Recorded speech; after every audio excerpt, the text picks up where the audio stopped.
जी students, आज के lecture में हम लोग प्रिंटिंग के टॉपिक को आगे बढ़ाते हुए ये देखेंगे कि हमारी ड्राइंग के ऊपर जो टेक्स्ट है, जो लाइन टाइप है, डायमेंशन है, वो प्रॉपरली प्रिंट पर भी नजर आता है या नहीं नजर आता।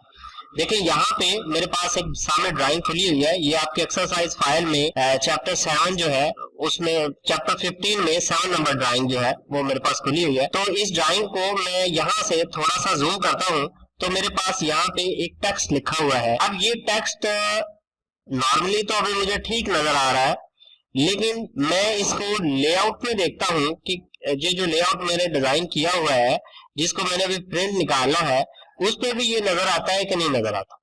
देखिए अभी अगर हम इसको ड्राइंग को इसी तरह प्रिंट कर देते हैं तो ये टेक्स्ट जो है ये हमें नजर नहीं आएगा। Is it okay? अगर हम यहाँ पे इसको प्रिंट करते हैं तो ये नजर आएगा, क्योंकि हमने इसको जूम किया हुआ है। अभी ये अच्छा भी नहीं लग रहा, पता भी नहीं चल रहा है क्या लिखा हुआ है। तो इसी तरह बार दफा जब आप डायमेंशंस देते हैं, लेट्स सपोज कि मैं यहाँ पे ये मेरी एक डायमेंशन दी हुई है। ये डायमेंशन जब तक मैं इसको जूम नहीं करूंगा मुझे ये नजर नहीं आएगी। ठीक है, तो इस किस्म की सिचुएशन को हैंडल करने के लिए कि आपकी ये जो ड्राइंग है ये आपने एक्चुअल यूनिट में ड्रा की हुई है, एक्चुअल यूनिट में। मगर एक्चुअल का मतलब ये है कि अगर 5 किलोमीटर लंबी लाइन है तो वो 5 किलोमीटर लंबी लाइन ही लगी हुई है। अगर कोई 20 फुट की लाइन है तो वो 20 फुट की ही लाइन लगी है। इसको कहते हैं एक्चुअल ड्राइंग, या उसको आप कहते हैं model space units. Model space units कि आपने जो कुछ लिखा है, कोई टेक्स्ट लिखा है, या आपने ये लाइनें ड्रा की है, या डायमेंशन लगाई है, या आपने लाइन टाइप रखी हुई है, तो वो आपने मॉडल स्पेस यूनिट के हिसाब से रखी हुई है। अगर हम इसी तरह इसको प्रिंट इसका निकालेंगे तो ये प्रिंट में नहीं आएगी। ये बिल्कुल मतलब जैसे आपको आप पता नहीं चल रहा होगा कि ये क्या लिखा है, इसी तरह ये प्रिंट में आएगी। तो ये जो सिचुएशन है इसको हैंडल करने के लिए हमें कुछ खास इकदाम करने पड़ेंगे। उन इकदाम में सबसे पहला जो हम कदम उठाएंगे वो है स्केल फैक्टर का। क्या है? स्केल फैक्टर का। स्केल फैक्टर को समझने के लिए हम इस प्रेजेंटेशन पे जाते हैं। यहां पे लिखा हुआ है what is the scale factor. Scale factor is the relationship between our printed unit and model space unit. Printed unit जो है वो यूनिट है जो हमारे प्रिंट के बाद निकलेंगे, यानी कागज पे जो प्रिंट होगा उसकी यूनिट। सारी बात है वो एक्चुअल यूनिट से डिफरेंट हो गए। एक्चुअल अगर 20 फुट है तो 20 फुट का पेज तो हम नहीं लगा सकते, तो हमें कुछ खास यूनिट देने पड़ेंगे, कुछ खास स्केलिंग करनी पड़ेगी पेपर पे प्रिंट करने के लिए।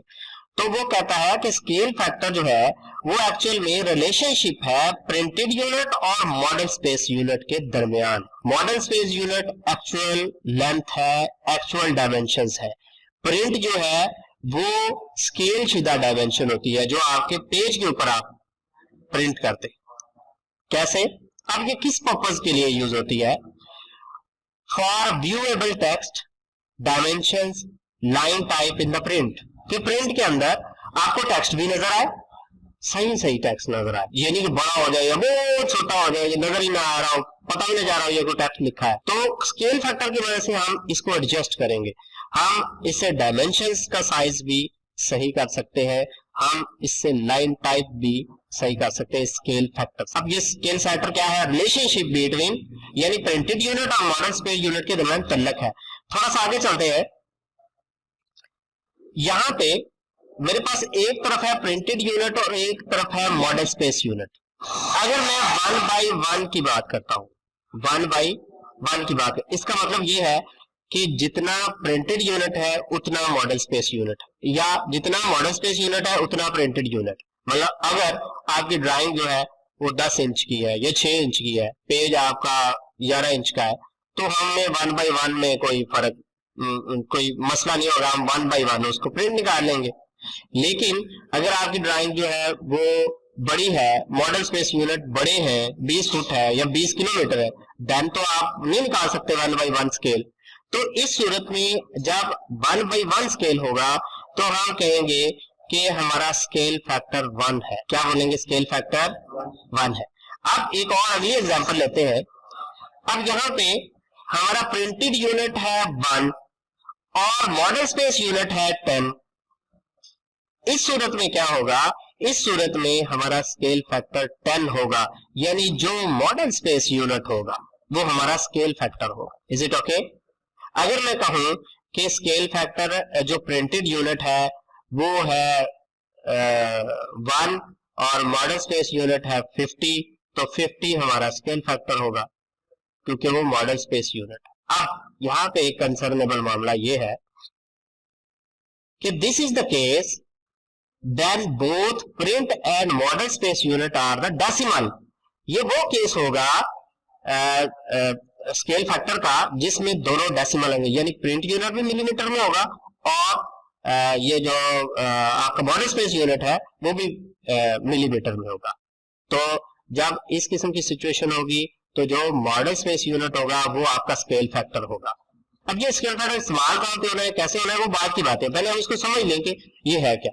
हाँ जी, अब ये तो सिचुएशन ठीक हो गई, लेकिन जब आर्किटेक्ट ड्राइंग होती है जिसमें हम इंचेस और फुटों में पैमाइश करते हैं, हम फ्रैक्शनल यूनिट में मतलब 1/4 इंच बराबर है 1 फुट या 1/8 इंच बराबर है फला फुट, उस सूरत में क्या होगा? उस सूरत में सिचुएशन थोड़ी सी मुख्तलिफ हो। हम कहते हैं 1 इंच बराबर है 50 फीट, यानी हमारे प्रिंटेड यूनिट जो है वो 1 इंच है और मॉडल स्पेस यूनिट जो है वो 50 फुट है। तो इस सूरत हाल में स्केल फैक्टर 50 नहीं होगा। Is it okay? क्योंकि हमें पता चले यार इधर इंच है, इधर आप जो है फिट है, तो ये कोई बात बनती जुड़ती नजर नहीं आती।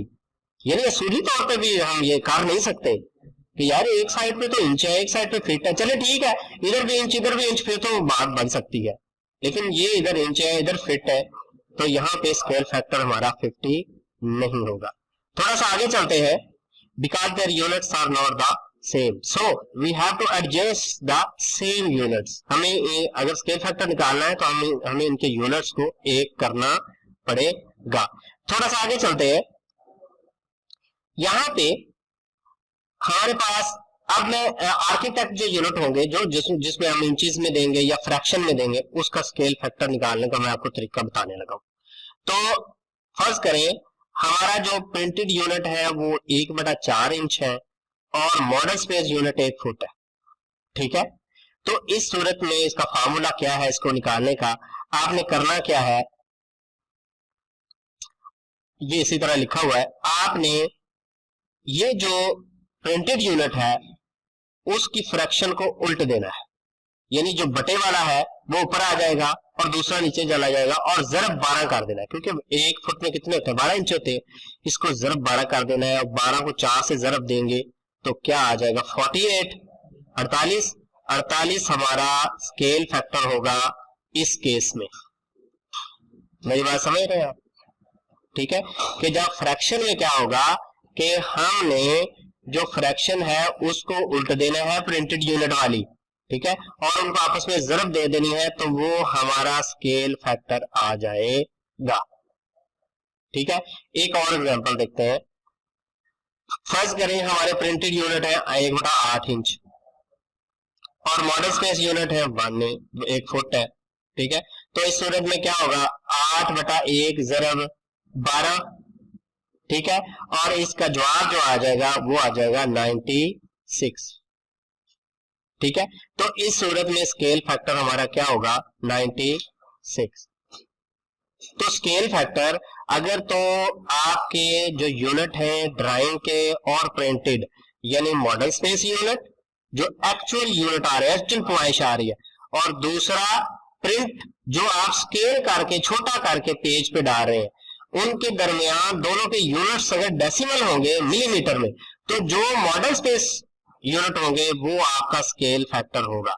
और अगर ये केस हो आर्किटेक्चर का जिसमें हम बटे में सारा कुछ निकालते हैं, 1/4 इंच बराबर 1 फुट में अगर आपकी जो प्रिंटेड यूनिट है वो 1/4 इंच है, जो मॉडल स्पेस यूनिट है वो 1 फुट है, तो इस सूरत में हम जो प्रिंटेड यूनिट वाला फ्रैक्शन है उसको उल्ट देंगे और ज़रब 12 कर देंगे 12। क्यों? क्योंकि 12 जो है वो 1 फुट में 12 इंच होते हैं, तो वो उन दोनों को जो जब हम ज़रब देंगे तो वो उसका स्केल फैक्टर आ जाएगा। वापस आते हैं जी। अब ये हमारी ड्राइंग जो है ये अब व्यूएबल नहीं है, ये चीजें हमें नजर नहीं आ रही, ना तो हमें ये डायमेंशन रियल टाइम पे नजर आ रही है। देखिए क्या हो रहा है इस डायमेंशन के साथ। तो इसको हम स्केल फैक्टर की मदद से इसको हम एडजस्ट करें।